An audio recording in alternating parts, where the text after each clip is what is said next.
Dad left me alone at the airport for his new life. But what happened next shocked everyone.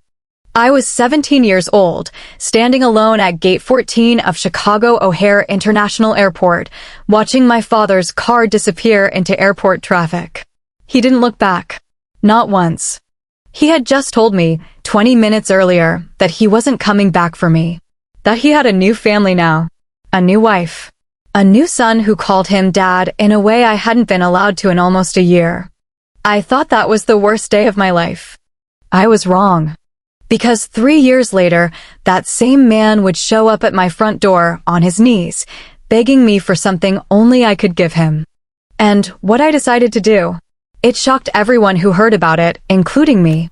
If you've ever been abandoned by someone who is supposed to protect you, stay until the end, because this story isn't about revenge. It's about something so much more powerful. Before we start, if stories like this hit you deep, hit that subscribe button right now, because I post one of these every single week, and you do not want to miss what's coming. Alright, let's go back to the beginning. My name is Emily. When this story starts, I was 16, living in a small 2-bedroom apartment in Aurora, Illinois, with my dad, Richard, and my mom, Diane. We weren't rich. My dad drove a delivery truck for a regional logistics company, 12-hour shifts, sometimes 6 days a week. My mom worked the front desk at a dental office. We had one car that broke down more than it ran. But we had each other, and for most of my childhood, that felt like enough. My dad wasn't a perfect man, but he was my man. He taught me how to ride a bike in the parking lot of our apartment complex. He came to every single one of my volleyball games, even the away games 2 hours out of town, even after doing a full shift with no sleep. He used to call me M-Bug, a nickname from when I was 4 years old and used to chase ladybugs in our backyard. I tell you all this because I need you to understand, the man who abandoned me at that airport was not a stranger. He was the man I trusted more than anyone else on this earth. The cracks started when I was 15. My parents' marriage had been strained for years, money problems, exhaustion, the kind of quiet resentment that builds when two people stop really seeing each other. And then my dad's company transferred him to a new regional office in Denver. He said it was just for work. He said it was temporary. He said he'd fly back every other weekend. He never told us about Sandra.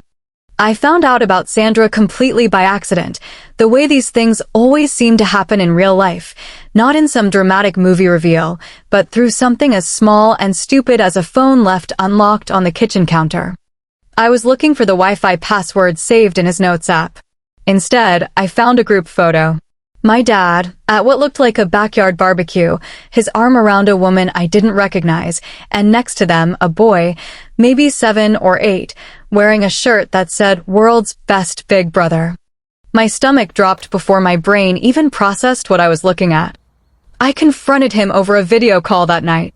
I remember my hands were shaking so badly I could barely hold the phone. He didn't deny it. He didn't even really apologize.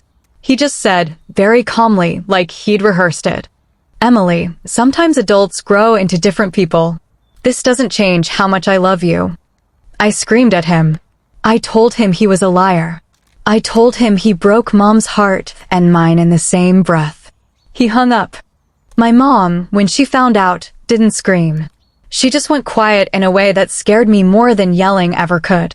Within 4 months, the divorce was finalized.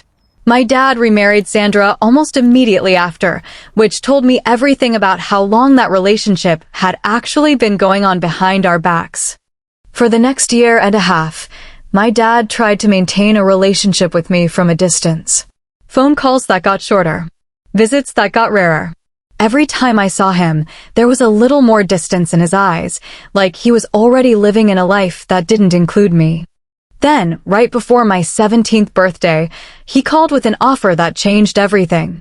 And I need you to remember this phone call, because everything that happens later, the airport, what he asked me for 3 years after that, and the decision I made that left my entire family speechless, all of it traces back to this one conversation.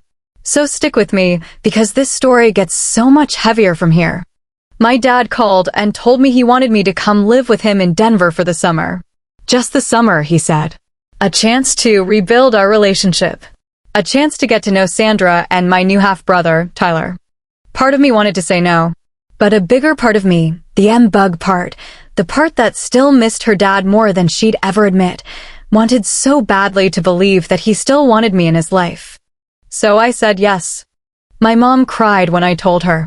Not because she didn't want me to go, but because she knew, in a way I didn't yet, what kind of heartbreak she was watching me walk toward. The flight was booked. My dad said he'd meet me at Denver International Airport when I landed, and he'd drive me to his and Sandra's house himself. It felt, for the first time in almost 2 years, like maybe things could be okay. I remember packing my suitcase. I remember being nervous excited, the kind of feeling you get before a first day at a new school.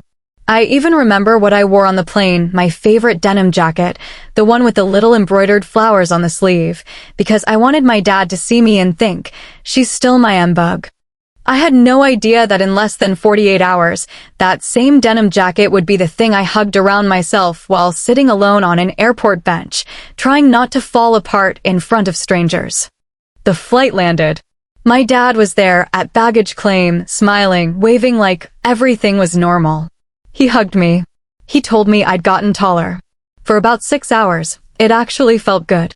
We went to his house. I met Sandra, polite, a little cold, but polite, and I met Tyler, who was shy and sweet in a way that made it hard to be angry at an 8-year-old for existing. But that night, after Tyler went to bed, my dad sat me down at the kitchen table with Sandra beside him and told me the real reason he'd flown me out. He and Sandra were relocating. Not across town. Across the country. His company was sending him to a new position in Seattle, effective in 2 weeks. A fresh start, he called it. A real chance to build something new with his new family. And me? I wasn't part of that plan. He told me, and I remember this word for word because I have replayed it in my head 1,000 times. Emily, I think it's best if you go back to Chicago and stay with your mom. This move is about starting a new chapter, and I need to focus on that. I hope you understand. I sat there frozen. This man had flown me 1,000 miles from home under the promise of rebuilding our relationship, only to tell me, less than a day later, that I wasn't invited into his future at all. The next morning, he drove me back to the airport. In the car, he barely spoke. When we got to departures, he didn't even get out. He just pulled up to the curb, popped the trunk, and said, "Call me when you land." I stood there on the sidewalk outside Denver International, suitcase in hand, 17 years old, and watched my father drive away to build a life that had no room in it for me. I called my mom from inside the terminal, sobbing so hard the gate agent asked if I needed help. My flight wasn't for 6 more hours. I sat alone on a bench near gate 14, hugging my denim jacket around myself, and I made a promise to myself right there. I promised myself I would never again build my worth around whether my father chose me. The next 3 years, my dad and I barely spoke. A birthday text here. A Merry Christmas and there. Nothing that resembled a real relationship. I focused everything I had into my mom, into school, into getting into college on a partial volleyball scholarship at a university in Ohio. I built a life that didn't need him in it. It wasn't easy. There were nights I cried into my pillow wondering what was so wrong with me that my own father could just leave. But slowly I healed. I found my people. I found my confidence. I stopped waiting by the phone for a call that rarely came. Then, 3 years after that airport goodbye, everything changed again, because my dad's new life, the one he'd chosen over me, started falling apart. Sandra left him. Took Tyler with her. The Seattle job fell through after a company restructuring. And in a twist that still makes my chest tight to think about, my father was diagnosed with a serious kidney condition that meant, without a transplant, his time was extremely limited. He had no one left. No wife. No son close by. His siblings weren't a match. And that's when, after 3 years of near silence, my father showed up, uninvited, at my college apartment. What he asked me for that day was something no father should ever have to ask a daughter he abandoned. And what I said back to him is the part of the story that, when I told my roommates, left them completely speechless. Stay with me, we're almost there. He looked smaller than I remembered. tired, scared in a way I'd never seen on him before. He stood in my doorway and, before I could even fully process that he was standing there, he said, "Emily, I need you to get tested. I need a kidney, and you might be my only match." "No, I'm sorry." "No, how have you been?" Just an ask, wrapped in a crisis, from a man who 3 years earlier had dropped me at a curb without even a hug goodbye. I want to be honest with you, in that moment, every ounce of hurt I thought I'd healed came roaring back. Every memory of that airport bench. Every unanswered text. Every birthday he forgot. It all came flooding back at once, standing in my own doorway, looking at the man who was now asking me for a piece of my body to save his life. I told him I needed time. He didn't like that answer. He tried the guilt. "I'm your father, Emily. Family doesn't turn their back on family." The irony of those words, coming from him, was almost too much to bear. I shut the door. I sat on my bedroom floor and cried for an hour straight. Then I called my mom.